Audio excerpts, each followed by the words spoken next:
Welcome to my YouTube channel Sagir Munir official. और आज इस वीडियो का टॉपिक है page layout tab in MS Word. MS Word के अंदर जो पेज लेआउट टैब है, इसके अंदर जितनी भी ऑप्शंस हैं वो वन बाय वन अप्लाई करेंगे।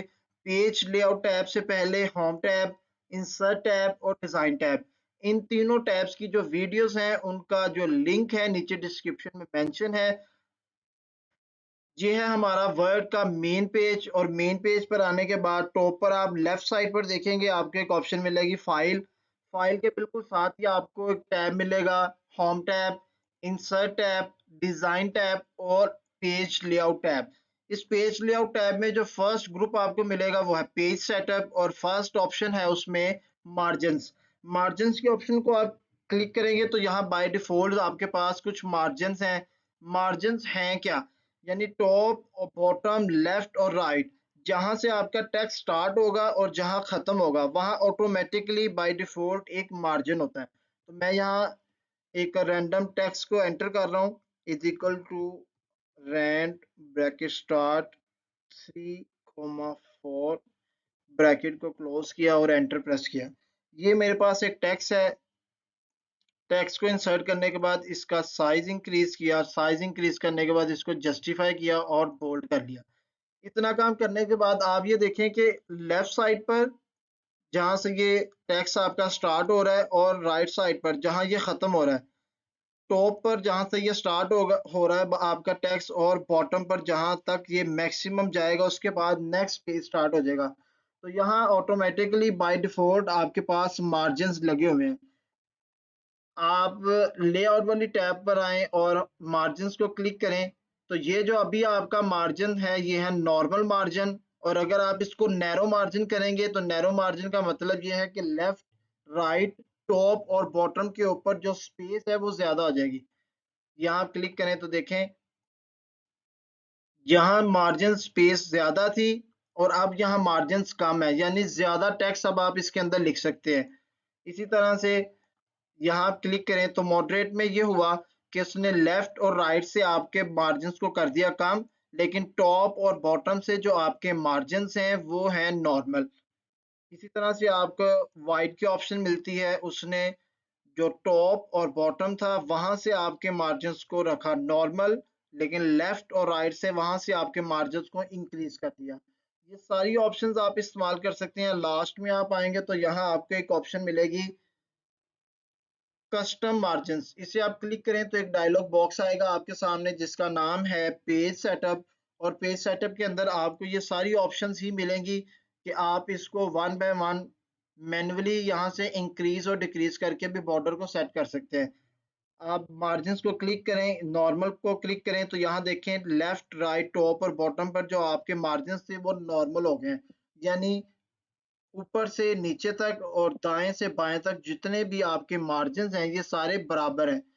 इसके साथ आपको एक ऑप्शन मिलती है लेआउट की, सॉरी, इसके साथ आपको एक ऑप्शन मिलती है ओरिएंटेशन की। ओरिएंटेशन क्या है, ओरिएंटेशन को आप क्लिक करें तो यहाँ दो ऑप्शंस हैं, एक लैंडस्केप की है, एक पोर्ट्रेट की है। इसका जो फर्क है वो आप अगर प्रीव्यू करेंगे इसको, यानी आप प्रेस करेंगे कंट्रोल पी को, तो जब आपका प्रिंट प्रीव्यू देखेंगे तो यहाँ आपको नजर आएगा ये आपका जो पेज है ये इसकी ओरिएंटेशन है पोर्ट्रेट। और अगर आपने इसको लैंडस्केप में करना है, ओरिएंटेशन पर क्लिक करें, सेकंड ऑप्शन है आपके पास लैंडस्केप की। पेज आपका कन्वर्ट हो गया लैंडस्केप में, कंट्रोल पी प्रेस करें और इसका प्रीव्यू देखें, ये है आपके पास लैंडस्केप।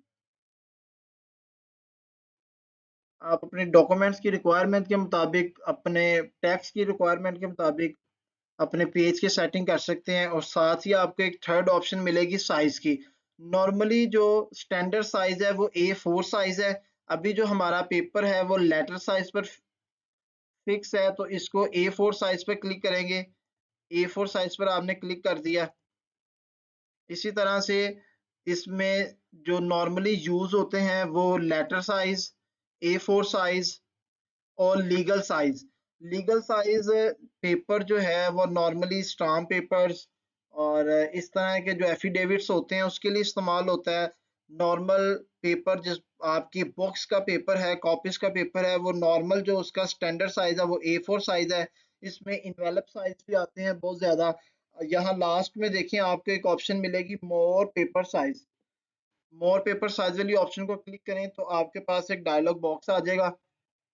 इस डायलॉग बॉक्स के अंदर आपके पास इस साइज की सारी ऑप्शंस आ जाएंगी, यानी विड्थ की और लेंथ की। आप इसको one by one manually increase और डिक्रीज करके पेपर को एडजस्ट कर सकते हैं। इसके बाद थर्ड ऑप्शन आपको मिलेगी कॉलम्स की। अभी जो हमारे पास टेक्स्ट है ये एक सिंगल कॉलम में लिखा हुआ है, यानी मैं इस टेक्स्ट को करता हूँ कंट्रोल ए से सिलेक्ट। सिलेक्शन के बाद आपने यहाँ क्लिक करना है कॉलम वाली ऑप्शन पर। कॉलम वाली ऑप्शन पर क्लिक करने के बाद जहां आपको सेकंड ऑप्शन मिलेगी टू, आपने टू ऑप्शन पर क्लिक करना है। तो अब यहाँ देखें जो आपका टेक्स्ट था वो टू कॉलम्स में डिवाइड हो गया, यानी स्मार्ट आर्ट के बाद जो आपका टेक्स्ट है वो यहाँ से स्टार्ट होगा। इसे कहते हैं टेक्स्ट को कॉलम्स में एडजस्ट कर देना। इसी तरह आप क्लिक करें तो आप इसको थ्री कॉलम्स में भी एडजस्ट कर सकते हैं, अपने टेक्स्ट को थ्री कॉलम्स में भी एडजस्ट कर सकते हैं। इसमें मजीद ऑप्शंस हैं लेफ्ट साइड पे और राइट साइड पे, आपने किस तरह से अरेंज करना है अपने डाटे को। इसमें आप लास्ट में ऑप्शन मिलेगी मोर कॉलम्स की। मोर कॉलम वाले ऑप्शन को क्लिक करेंगे तो यहाँ आपके पास एक डायलॉग बॉक्स आएगा कॉलम्स के नाम से, और साथ ही नीचे इसका यहाँ प्रीव्यू भी आएगा। यानी मैं फर्स्ट ऑप्शन को सिलेक्ट करता हूँ वन, तो यहाँ ये देखें कि ये इसने मुझे जो मेरा टेक्स्ट था वो नॉर्मल पोजीशन में दिखा दिया है। और अगर आप इसे क्लिक करेंगे टू में तो यहाँ से इसने आपके टेक्स्ट को ब्रेक कर दिया है टू इक्वल पार्ट्स में।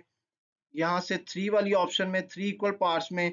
और यहाँ लेफ्ट साइड पे जो लेफ्ट साइड पे आपका टेक्स्ट है इसकी विड्थ कम है और जो राइट साइड पे है वो ज्यादा है। इसी तरह ये राइट वाली ऑप्शन आपने क्या करना है, सिंपल यहाँ से अपनी कॉलम्स की डिवीजन को करना है सिलेक्ट। सिलेक्शन के बाद आपने ओके प्रेस कर देना है।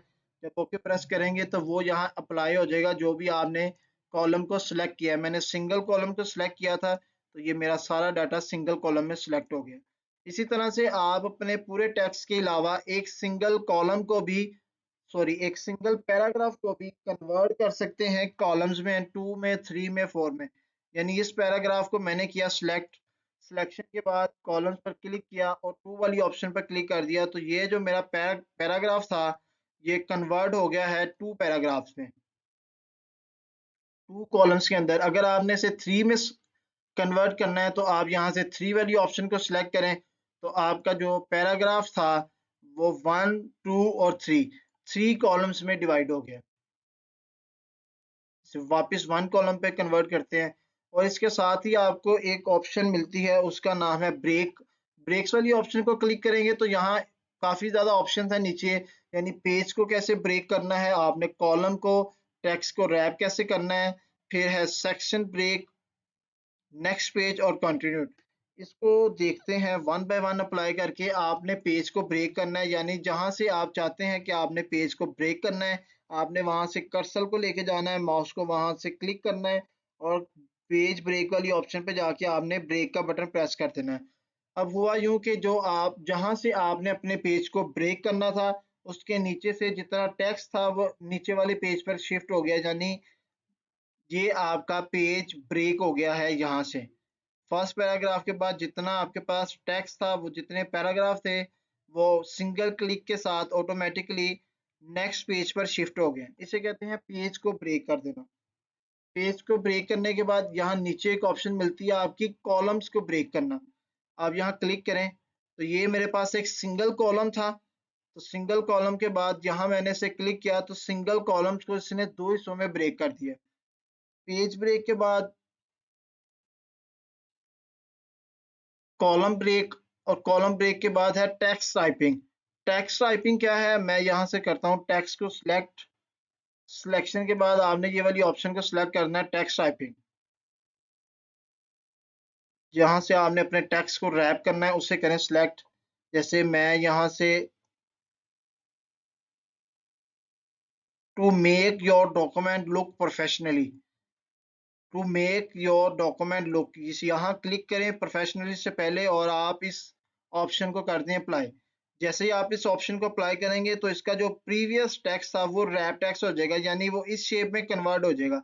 और जो आपका प्रोफेशनली वर्ड था उसे उसने ऑटोमेटिकली नीचे वाले लाइन में शिफ्ट कर दिया है। ये आपका था रैप टेक्स्ट से पहले का व्यू, और ये है रैप टेक्स्ट के बाद का व्यू। आप इसे क्लिक करें, क्लिक करने के बाद रैप टेक्स्ट। इसके बाद आपको यहाँ से एक ऑप्शन मिलती है पेज को ब्रेक करने के नीचे लाइन नंबर, यानी इस पैराग्राफ में कितनी लाइंस इस पूरे पेज के ऊपर लिखी गई हैं। आपने सिंपल अपने पैराग्राफ को करना है सिलेक्ट, सिलेक्शन के बाद आपने लाइन को कर देना है, लाइन नंबर को कर देना है क्लिक। जैसे ही आप कंटिन्यू में लाइन नंबर को क्लिक करेंगे तो यहाँ देखें कि ये ऑटोमेटिकली आपको काउंट करके बता देगा अभी तक आपने यहाँ पर 20 लाइनें लिख ली हैं। यहाँ आपके पास 21वीं लाइन है, तो इसे आप अगर एंटर करेंगे, जैसे ये लाइन दूसरी लाइन में शिफ्ट होगी तो ये आपकी नंबरिंग ऑटोमेटिकली चेंज हो जाएगी। इसको कहते हैं लाइन नंबर। आपने अपने पैराग्राफ को अपने पेज के ऊपर लाइन नंबर लगा दिए कि कितनी लाइनें आपने लिख ली हैं। इसके बाद नीचे वाली जो ऑप्शन है, यानी आप अपने पैराग्राफ को करें सिलेक्ट, पैराग्राफ को सिलेक्ट करने के बाद क्लिक करें लाइन नंबर पर, और सेकंड ऑप्शन आपको मिलेगी रीस्टार्ट ईच पैराग्राफ, यानी कि हर पैराग्राफ के स्टार्ट से नई काउंटिंग शुरू हो। तो उसके लिए आपने क्या करना है, आप अपने पैराग्राफ को करें सिलेक्ट, सिलेक्शन के बाद आपने यहाँ से ईच सेक्शन से स्टार्ट कर देना है। और यहाँ देखें 1 2 3 4 5 6 7 पे ये आपका फर्स्ट पैराग्राफ खत्म हो गया। और यहाँ से देखें कि 1 2 3 4 5 6 सिक्स लाइन का ये आपका सेकंड पैराग्राफ है, यानी रीसेट ईच सेक्शन। इसे अप्लाई करने के बाद यहाँ नीचे आपको एक ऑप्शन मिलती है हाइफनेशन। ये ऑप्शन क्या है, नॉर्मली आप इस पे क्लिक करें तो इसके नीचे आपको दो ऑप्शन मिलेंगी, एक ऑटोमेटिक है, एक नॉर्मली है। यहाँ से मैं इस पैराग्राफ को करता हूँ सिलेक्ट, सिलेक्शन के बाद मैं इसकी ऑटोमेटिक वाली ऑप्शन को कर देता हूँ क्लिक। आपने यहाँ देखा कि ये वर्ड की वर्ड सेम वर्ड था, लेकिन स्पेस की वजह से जब हम एंटर करते हैं और एंटर करने के बाद एक ही वर्ड को अगर दूसरे वर्ड से मिलाना हो तो हम यहाँ डैश एंटर करते हैं। तो इस डैश एंटर करने का नाम ही हाइफरनेशन है। जैसे डॉक्यूमेंट है DOCU के बाद MENT जो था वो नीचे वाली लाइन में जा रहा था, तो यहाँ इसने एक छोटी सी डैश लगा दी। इसी तरह से डिजाइन है, तो DE जो है वो फर्स्ट लाइन में है, डैश के बाद साइन यानी डिजाइन, ये नीचे वाली लाइन में शिफ्ट हो गया। ये था आपका first group page setup. Page setup के बाद हमारे पास इसका सेकंड ग्रुप है। सेकंड ग्रुप है हमारे पास, सेकंड ग्रुप का नाम है पैराग्राफ। और पैराग्राफ सेटिंग के अंदर हमने दो मेजर चीजें सीखनी है, इंटेंट क्या होता है और स्पेसिंग क्या होती है, यानी लेफ्ट और राइट, टॉप और बॉटम में स्पेस कैसे एडजस्ट करते हैं पैराग्राफ में। तो यहाँ हम एक पैराग्राफ एंटर कर लेते हैं, is equal to rand bracket start 4 bracket को क्लोज करने के बाद एंटर प्रेस कर देना है।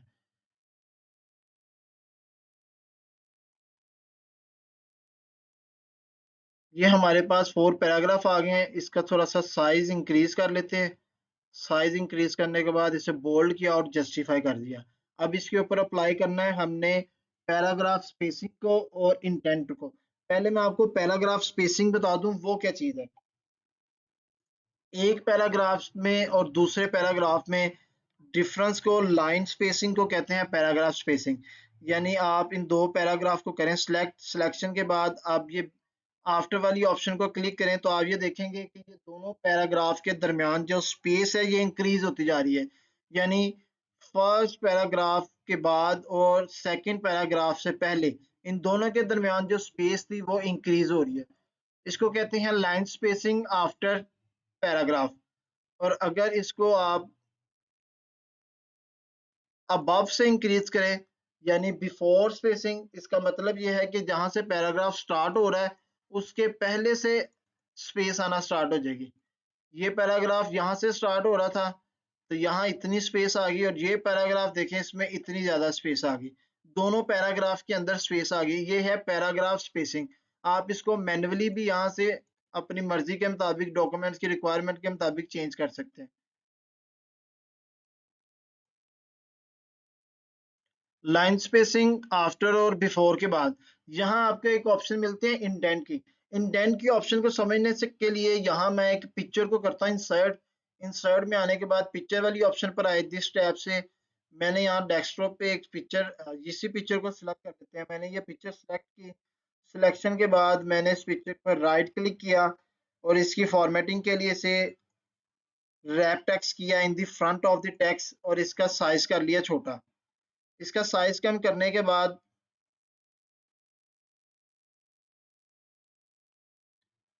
अब ये पैराग्राफ है। इस पैराग्राफ के स्टार्ट में मैंने इस पिक्चर को करना है इंसर्ट। पिक्चर इंसर्ट करने के बाद जो मेरा टेक्स्ट है वो मुझे यहाँ नजर ही नहीं आएगा नीचे। तो इसके लिए क्या करेंगे, इसके लिए एक ऑप्शन होती है इंटेंट स्पेसिंग की। वो ऑप्शन क्या है, आपने यहाँ पैराग्राफ को करना है सिलेक्ट। पैराग्राफ सिलेक्ट करने के बाद आपने जो लेफ्ट वाली ऑप्शन है इसे क्लिक करके जो आपने अपने पेज की लेफ्ट साइड के ऊपर एक स्पेस को क्रिएट कर लेना है यहाँ से ऐसे, और यहाँ से आपने अपनी पिक्चर को कर देना है एडजस्ट। नॉर्मली आपने मैगजीन में, अखबार में, अपनी बुक के ऊपर देखा होगा कि एक पिक्चर होती है और पिक्चर के साथ एक इस तरह से उस पिक्चर से रिलेटेड सारा टेक्स्ट लिखा होता है, तो वो इंडेंट स्पेस है। इसी तरह से लेफ्ट साइड के बाद अगर आपने अपने पेज को करना है राइट साइड से एडजस्ट, तो यहाँ से पहले आप इसको कर दें जीरो। जीरो करने के बाद ये आपका नॉर्मल टेक्स्ट है। और अगर आपने इसको अप्लाई करना है राइट साइड पे, तो आपने अपने पैराग्राफ को करना है सिलेक्ट। पैराग्राफ सिलेक्ट करने के बाद राइट साइड पे जो स्पेस है उसे आपने कम करना है। यहाँ से आप उसको वन बाय वन कम करें। ये देखिए यहाँ आपका जो पैराग्राफ था वो एडजस्ट हो गया आपकी पिक्चर के मुताबिक। इसको कहते हैं लेफ्ट और राइट साइड पे पैराग्राफ का इंटेंट करना, या आप कह लें कि पैराग्राफ को की जो स्पेस है लेफ्ट और राइट साइड पे उसको एडजस्ट करना और वहां पे एक इमेज को इंसर्ट कर देना। इसके बाद आपको थर्ड ऑप्शन मिलती है अरेंजमेंट की, और इस ऑप्शन को अप्लाई करने के लिए आपके पास एक पिक्चर का होना जरूरी है, यानी ऑब्जेक्ट का होना जरूरी है। उस ऑब्जेक्ट के ऊपर ये सारी ऑप्शंस अप्लाई होंगी। आपने अपनी पिक्चर को एक जगह से दूसरी जगह मूव करना है, तो उसके लिए आपने पिक्चर को करना है सिलेक्ट। सिलेक्शन के बाद आप वहां प्रेस करेंगे राइट क्लिक, और राइट क्लिक करने के बाद आपको यहाँ एक ऑप्शन मिलेगी जिसका नाम है रैप टेक्स्ट। रैप टेक्स्ट के आने के बाद आप यहाँ क्लिक करेंगे इन the front of the text. अब आप अपनी पिक्चर को इजीली कहीं भी मूव कर सकते हैं। यही वाली ऑप्शन आपको यहाँ मिल जाती है। रैप टेक्स्ट को आप क्लिक करें तो यहाँ आपको एक ऑप्शन मिल जाएगी in the front of the text. इस in the front of the text को आप क्लिक करेंगे तो यहाँ आपके पास ऑप्शन है कि अब आप अपनी पिक्चर को इजीली लेफ्ट, राइट, टॉप और बॉटम पर मूव कर सकते हैं। पोजीशन, आपने पिक्चर को इंसर्ट किया पेज के ऊपर, और इंसर्ट करने के बाद अब आपने उसकी पोजीशन बतानी है, यानी टॉप में लेफ्ट साइड पर, टॉप में बॉटम, टॉप में राइट साइड, सेंटर में लेफ्ट साइड, राइट साइड, और इसी तरह बॉटम में। ये है आपके पिक्चर की पोजीशन कि आपने अपनी पिक्चर को एडजस्ट कैसे करना है। पिक्चर की पोजीशन के बाद जहां आपको मिल जाती है एक ऑप्शन ब्रिंग फॉरवर्ड और सेंड बैकवर्ड। ब्रिंग फॉरवर्ड और सेंड बैकवर्ड का क्या मतलब है, आपने अपनी पिक्चर को किया इंसर्ट। पिक्चर इंसर्ट करने के बाद अब ये पिक्चर है आपकी टेक्स्ट के ऊपर इन the front of the text. अब आपने इसको, अब आपने इसको यहाँ इंसर्ट कर दिया अपने टेक्स्ट के ऊपर, लेकिन टेक्स्ट के ऊपर इंसर्ट करने के बाद आपका जो टेक्स्ट था वो छुप गया, वो आपको अब नजर नहीं आएगा। तो अब आपने क्या करना है कि आपने अपनी पिक्चर को इस टेक्स्ट के पीछे लेके जाना है। तो आप अपनी पिक्चर को करें सिलेक्ट, यहाँ से आपको एक ऑप्शन मिलेगी सेंड बैकवर्ड पर क्लिक करें, तो थर्ड ऑप्शन आपको मिलेगी send backward, send behind text. इस ऑप्शन को आपने क्लिक करना है, तो जो आपकी पिक्चर थी वो कन्वर्ट हो गई है बैकवर्ड इमेज में। यहाँ से आप देखें कि आप अपना टेक्स्ट पढ़ सकते हैं इजीली। अगर आप अपने टेक्स्ट का कलर चेंज कर दें, ये आपका इमेज है, ये आप कलर को सिलेक्ट करें, सिलेक्शन के बाद आपने अपने फ़ॉन्ट का कलर यहाँ से कर देना चेंज।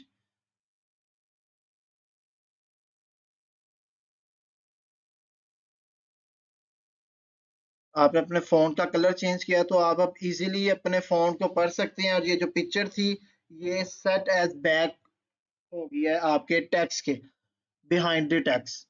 लेआउट में आएंगे, लेआउट में आने के बाद अब आपने इस पिक्चर के ऊपर एक और ऑप्शन अप्लाई करनी है, ब्रिंग फॉरवर्ड।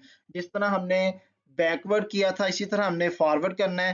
तो अब लास्ट वाली ऑप्शन को क्लिक करेंगे, bring in font of text. आप इसे क्लिक करें, जो आपका टेक्स्ट था अब वो बैकवर्ड चले गया है, और जो आपकी पिक्चर थी ये फॉरवर्ड हो गई है, ब्रिंग फॉरवर्ड। इसके बाद आपको एक और ऑप्शन मिलती है यहाँ आपके ऑब्जेक्ट से रिलेटेड ही, वो है अलाइन की।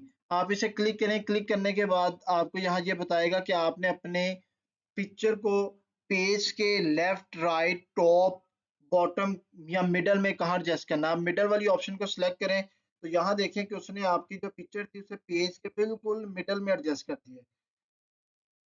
इसके साथ ही नीचे एक ऑप्शन मिलती है आपको ग्रुप की। ग्रुप की ऑप्शन के लिए आपको यहाँ एक से ज्यादा ऑब्जेक्ट्स चाहिए। मैं यहाँ एक और पिक्चर यानी शेप को कर देता हूँ इंसर्ट। शेप को इंसर्ट करने के बाद लेआउट पर आना है और इन दोनों शेप्स को कर लेना सिलेक्ट। जैसे ही आप इन दोनों शेप्स को सिलेक्ट करेंगे तो जहाँ एक ऑप्शन थी ग्रुप की, ये आपके पास विजिबल हो जाएगी, यानी group objects, join objects together to move and format them. यानी आप अब इनका ग्रुप बना लें। दोनों पिक्चर्स का ग्रुप बनाने का क्या फायदा है, आप इनको एक साथ मूव कर सकते हैं, एक साथ फॉर्मेटिंग कर सकते हैं, कलर चेंज कर सकते हैं इनका। आपने सिंपल यहाँ से दोनों इमेज को किया सिलेक्ट, सिलेक्शन के बाद आपने राइट क्लिक करना है, और राइट क्लिक करने के बाद कट कॉपी पेस्ट के नीचे ही आपको एक ऑप्शन मिल जाएगी ग्रुप की। इस ग्रुप वाली ऑप्शन को आपने सेलेक्ट करना है तो यहाँ आपको मिलेगा ऑप्शन ग्रुप का। तो इस ग्रुप वाली ऑप्शन को आपने क्लिक करके इन दोनों का बना लिया एक ग्रुप। अब आप इन दोनों को एक साथ मूव कर सकते हैं, और आप यहाँ क्लिक करेंगे पिक्चर पर तो आप इन पिक्चर बॉर्डर यानी कि आप इन दोनों को एक साथ बॉर्डर लगा सकते हैं, इन दोनों को एक साथ इफेक्ट दे सकते हैं।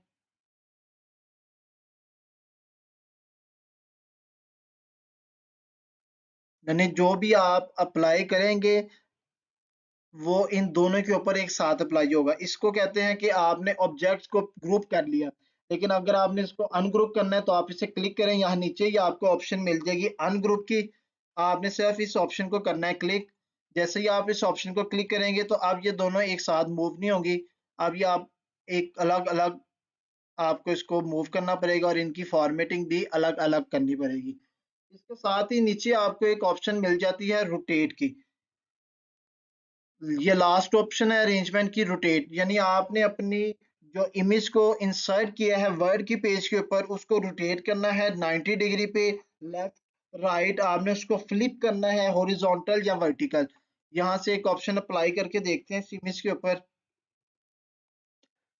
ये एक इमेज इमेज के ऊपर मैंने यहाँ से इसको कर दिया फ्लिप वर्टिकल, यानी कि इसने बॉटम से टॉप पे कर दिया है। और ये हॉरिजॉन्टल है, लेफ्ट से राइट मूवमेंट है। ये 90 डिग्री की मूवमेंट है, ये लेफ्ट साइड पे 90 डिग्री की मूवमेंट है।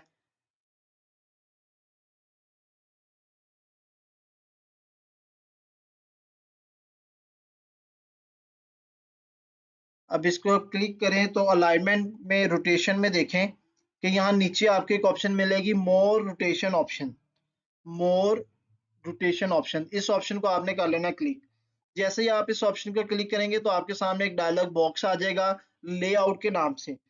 यहाँ काफी ज्यादा चीजें आपको मिल जाएंगी, जैसे पोजीशन है, आपने इमेज की पोजीशन टॉप से बॉटम में कहाँ सेंट्रलाइज कहाँ एडजस्ट करना है, आपने टेक्स्ट को रैप कैसे करना है, इन the front of the text करना है, बिहाइंड द टेक्स्ट करना है, टॉप और बॉटम पर करना है, आपने कहाँ इसको सिलेक्ट करना है, और लास्ट में ऑप्शन मिल जाती है आपको साइज की। इस साइज वाली ऑप्शन में यहाँ आपको एक ऑप्शन मिलती है रोटेशन की।